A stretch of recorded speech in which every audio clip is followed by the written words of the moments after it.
زودتر بیا خیلی شرطم همجا بیستم بوتا نگاه کنم کایت بیای اول با هم جای رفتگیم میریم با شاو میشه با میگی شاو شده بیا نریم توبه کدوم توبه هم گپ نمیگیرن لوبیت نیلوبیت لوبیت وی نیلوبیت لوبیت نیلوبیت نیلوبیت لوبیت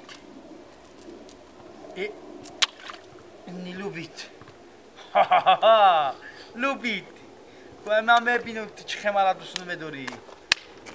ها کوچکار بوی دای سهای روز دای جا شتای آی همون جای قطعی هم نگاه داریم در همینجا شتگی اینجا سرف همینجا دا شتگی این کوچکار کاری چی بود چه بری برا تو روز من شما را بپرسم چی با شما هر دد رفته سه دست با دست نکردیم من پرسیدم بری برا تو روز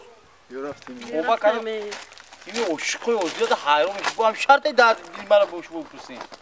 تو سفید با یه عشقی تو اوه اینه از سالک خودم اومده من برم داری خوشوش من برم داری ناسکنیاش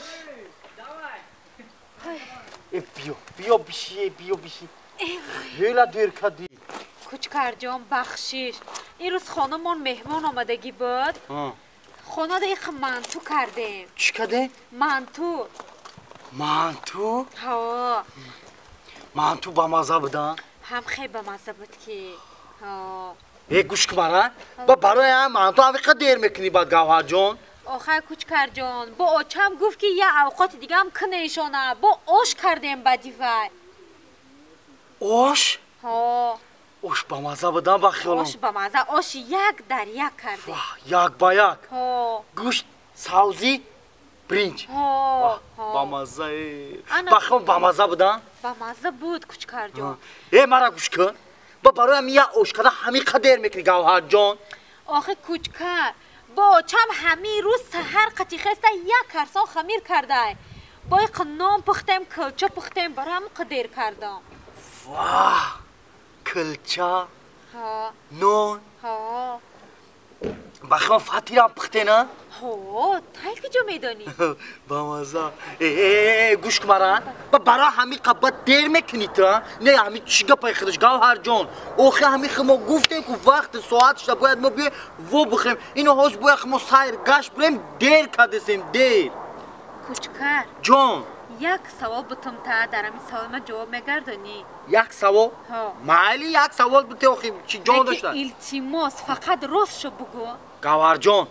من ترا یکان بار دروغ گفتم در حیات نه دروغ نگفتی آخی بته سوال تا کوچکر جان همین تا غرضی ما یگان عروس دیگم داری فقط راست شو بگو تا به غرضی ما یگان عروس دیگم داری گوش کمارن شما که بیزار کده با همین سوالاتون شما بغیر زایما یگو کس دیگر دارین یگو کس دیگر دوست میدارین شما یک تا نمیگین که کوچکر جان شکم چرا یا که گشنه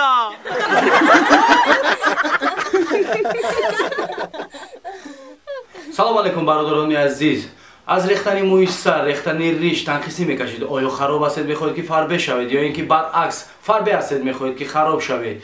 سفیدشوی پوستی بدن دردی جیگر دردی بوغم ها دردی پوچه یا اینکه خنک زدگی پروستات و غیره بیماری ها دارید مرحمت به همین رقم ها زنگ زنید با خواست الله به شما کمک خودشان را میرسانند